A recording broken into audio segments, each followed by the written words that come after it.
আমাৰ ৰাজ্যত শিক্ষকসকলক আমি দুই ধৰণে নিযুক্তি কৰোঁ।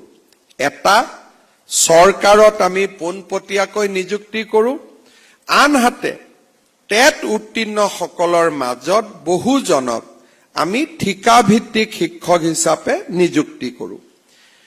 যেতিয়া নিয়মীয়া কৰ্মচাৰী এজনে চৰকাৰী চাকৰি কৰে, তেওঁলোকৰ পৰিয়ালত যদি কৰ্মচাৰীজন নিহত হয়, আমি নিহত কৰ্মচাৰীজনৰ পৰিয়ালটোক আজীৱন দৰমহা আৰু পেঞ্চন পোৱাৰ ব্যৱস্থা কৰি দিওঁ, যাতে পৰিয়ালটোৱে কোনো এটা দিনতো এই কৰ্মচাৰীজনৰ অভাৱ আৰ্থিকভাৱে অনুভৱ কৰিবলগীয়া নহয়।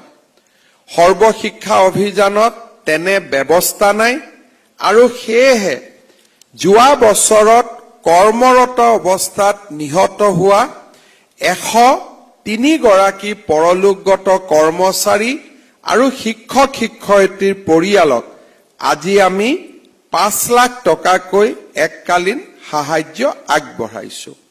ইয়াৰ লগে লগে আমাৰ চৰকাৰে এই বছৰ এটা নতুন পদক্ষেপ লৈছে যে সৰ্বশিক্ষা অভিযানত ঠিকাভিত্তিক শিক্ষক ৰূপে কাম কৰা আটাইকেইজন শিক্ষকক 35,000 শিক্ষকত অসম চৰকাৰত নিয়মীয়াকৰণ অৰ্থাৎ অসম চৰকাৰৰ ৰেগুলাৰ কৰ্মচাৰী হিচাপে আমি নিযুক্তিৰ বাবে প্ৰক্ৰিয়া আগুৱাই লৈ গৈছো।